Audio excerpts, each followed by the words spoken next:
Assalamualaikum warahmatullahi wabarakatuh. Perkenalkan, nama saya Andi Aisyah dari kelompok 7 dan berasal dari kelas B2. Di sini saya akan menjelaskan bagaimana sih sebenarnya teori dari sistem pemerintahan presidensial ini.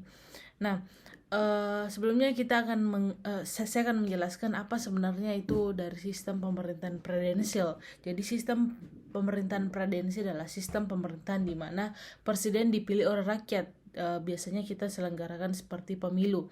Kemudian pemerintahan ini di mana presiden dipilih oleh rakyat, bukan oleh parlemen. Kekuasaan eksekutif ini dipegang presiden dan terpisah dari kekuasaan legislatif di parlemen. Menteri dalam kabinet pada pemerintahan presidensial diangkat oleh dan bertanggung jawab kepada presiden. Pada sistem presidensial ini, seorang presiden itu menjadi kepala negara dan juga kepala pemerintahan, yang dimana seorang presiden akan bertanggung jawab untuk semua urusan dalam pemerintahan maupun negara. Kemudian negara dan sistem presidensial ini, kepala negara itu biasanya sekaligus kepala pemerintahan, yaitu presiden. Nah, presiden ini dapat dipilih secara langsung oleh rakyat seperti di Indonesia, atau dipilih juga secara tidak langsung seperti di Amerika Serikat. Nah, ada pula negara lain yang menganut sistem presidensial, biasanya itu seperti Brasil, Meksiko, Argentina, dan Filipina. Nah, tapi semua negara presidensial itu adalah itu biasanya berbentuk republik. Nah, biasanya sistem presidensial ini disebut juga dengan sistem kongresional. Nah, sistem ini merupakan pemerintahan atau negara republik di mana kekuasaan eksekutif itu seperti yang saya jelaskan tadi dipilih melalui pemilu dan terpisah dengan kekuasaan legislatif. Nah, ada tiga faktor untuk suatu negara bisa disebut dengan sistem presidensial. Faktor yang pertama, presiden yang dipilih oleh rakyat melalui pemilu. Kemudian, presiden secara bersamaan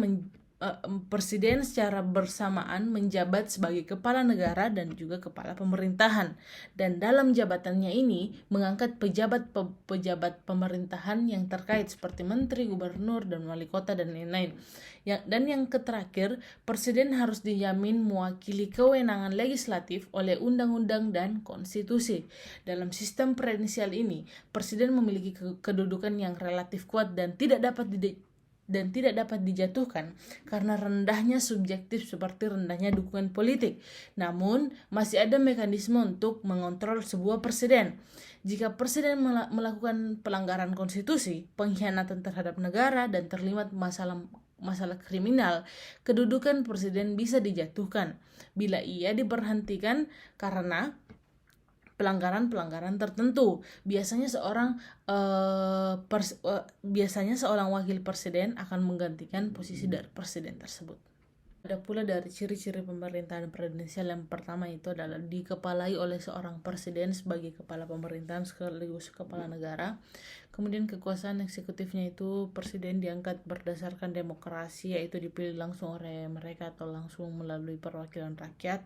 Kemudian presiden memiliki hak prerogatif, yaitu hak istimewa untuk mengangkat atau memberhentikan menteri-menteri yang dipimpin oleh departemen ataupun non-departemen. Menteri-menteri hanya bertanggung jawab kepada kekuasaan eksekutif, bukan kepada kekuasaan legislatif, karena kekuasaan legislatif itu terpisah dengan sistem presidensial. Kemudian kekuasaan eksekutif tidak bertanggung jawab pada kekuasaan legislatif. Kemudian kekuasaan eksekutif tidak dapat dijatuhkan oleh legislatif. Nah, ada pula susunan dari sistem-sistem presidensial seperti ini. Assalamualaikum warahmatullahi wabarakatuh. Nama saya Siti Nurfaida Ridwan dengan NIM 040-2021-0501. Dan selanjutnya saya akan menjelaskan secara umum mengenai teori pemerintahan parlementer. Umumnya sistem pemerintahan parlementer ini memiliki definisi bahwa sistem pemerintahan parlementer merupakan salah satu sistem pemerintahan yang dimana para pelaku lembaga eksekutif bekerja serta bertanggung jawab langsung kepada pada para parlemen. Di dalam sistem pemerintahan parlementer ini, lembaga parlemen mempunyai peranan yang sangat penting dalam pemerintahan negara tersebut. Selain itu juga, lembaga parlemen juga memiliki kekuasaan tertinggi serta memiliki hak dan kewenangan yang besar dalam mengambil kebijakan sesuatu program kerja yang dilaksanakan oleh pelaku-pelaku lembaga eksekutif, di mana lembaga eksekutif ini menyangkut presiden dan wakil presiden. Sistem pemerintahan parlementer ini memberikan wewenang kepada lembaga parlemen dalam hal mengangkat serta memberhentikan para perdana menteri, dan lembaga parlemen juga memiliki kemampuan untuk menjatuhkan pemerintahan tersebut menggunakan metode semacam mengeluarkan pernyataan tidak percaya seperti bunyinya mosi tidak percaya. Sistem pemerintahan parlementer ini jelas berbeda dengan pelaksanaan sistem pemerintahan presidensial.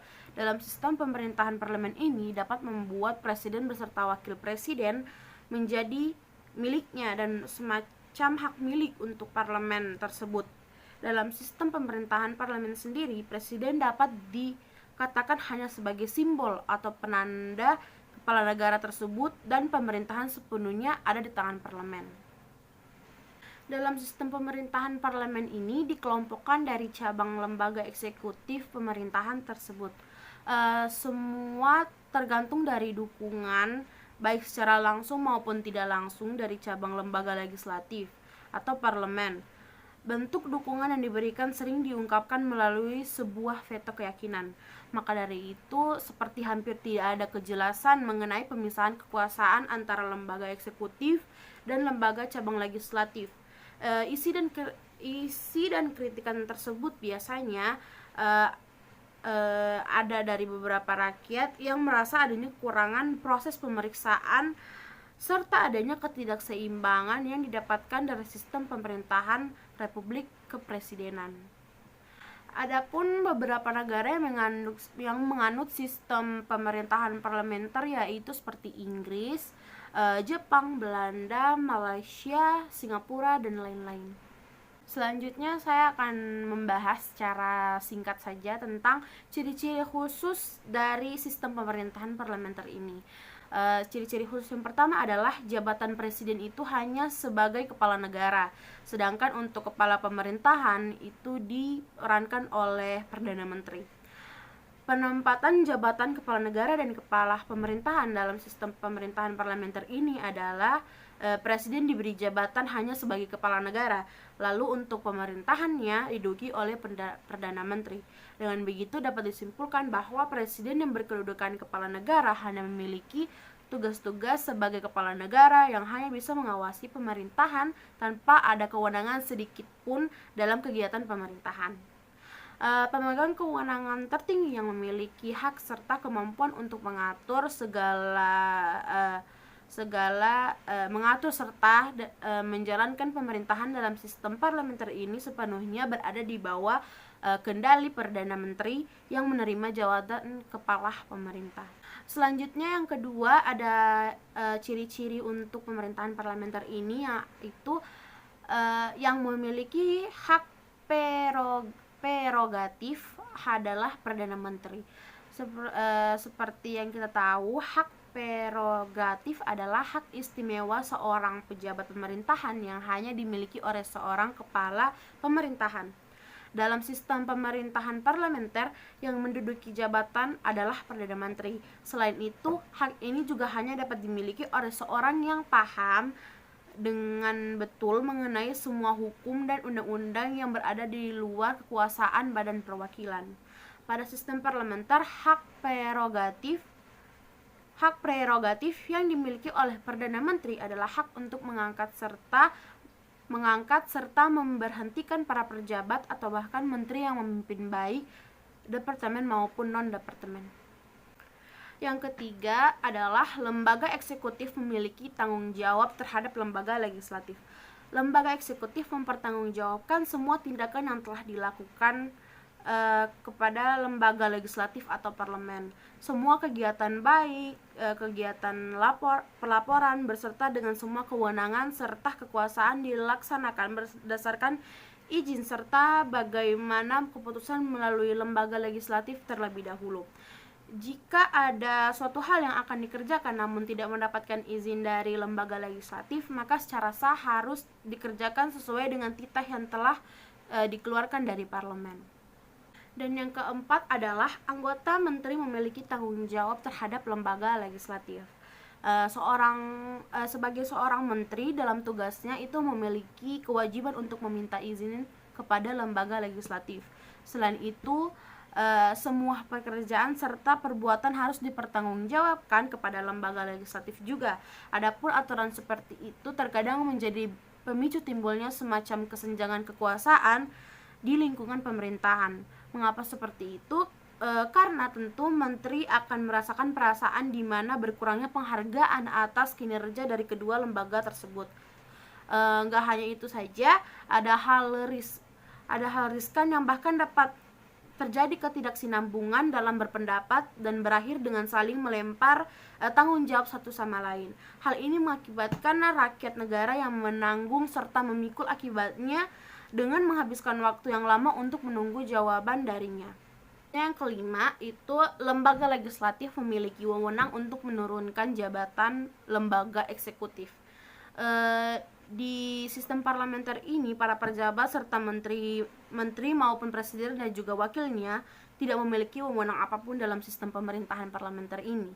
Dari pernyataan tersebut saja berarti dapat diartikan bahwa semua jabatan yang ada di sistem pemerintahan parlementer ini memiliki persentase terjadinya pergeseran atau bahkan menjatuhkan jabatan hanya dengan mendengar keputusan yang dihasilkan dari rapat parlemen yang dilaksanakan oleh anggota legislatif. Dan yang terakhir dari ciri-ciri sistem pemerintahan parlemen ini adalah lembaga eksekutif dipilih sendiri oleh lembaga legislatif. Dapat kita lihat dengan jelas bahwa lembaga legislatif ini memiliki peran yang sangat penting dalam sistem pemerintahan. Lembaga eksekutif yang bergerak untuk membantu proses kerja dari presiden yang berada dalam susunan pemerintah dipilih dengan berdasarkan keputusan legislatif. Anggota parlemen yang memiliki wewenang untuk menentukan siapa yang memiliki hak untuk menduduki jabatan di lembaga eksekutif presiden. Proses pemilihan presiden adalah dengan cara dipilih berdasarkan seleksi menurut undang-undang yang berlaku di negara tersebut. Mungkin itu adalah penjelasan singkat tentang sistem parlementer.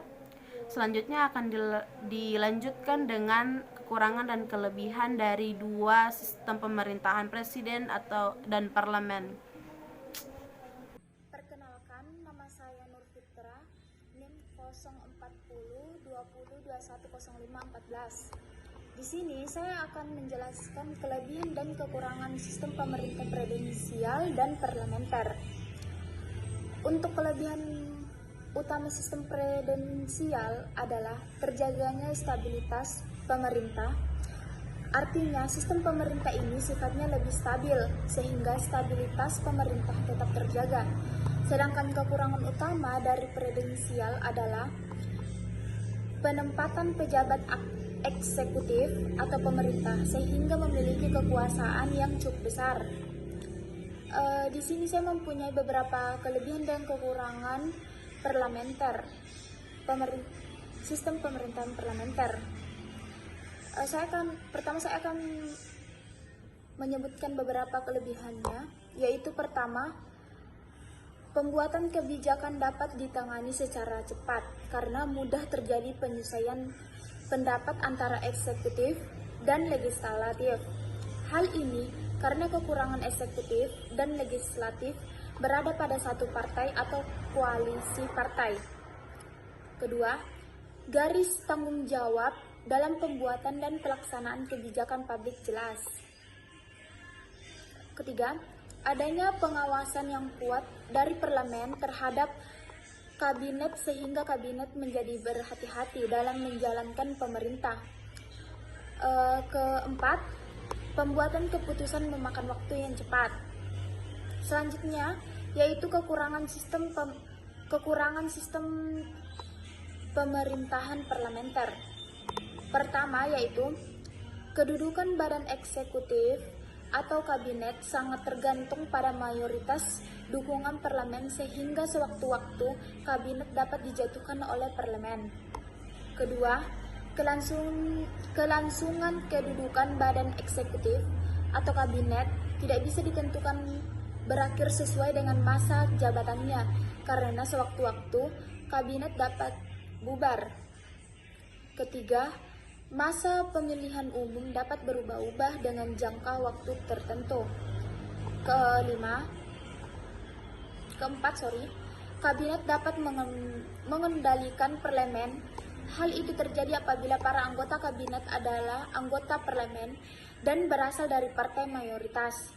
Karena pengaruh mereka yang besar di parlemen dan partai, anggota kabinet dapat menguasai parlemen. Kelima, parlemen menjadi tempat kaderisasi bagi jabatan-jabatan eksekutif. Pengalaman mereka menjadi anggota parlemen dimanfaatkan dan menjadi bekal penting untuk menjadi menteri atau jabatan eksekutif lainnya. Terima kasih.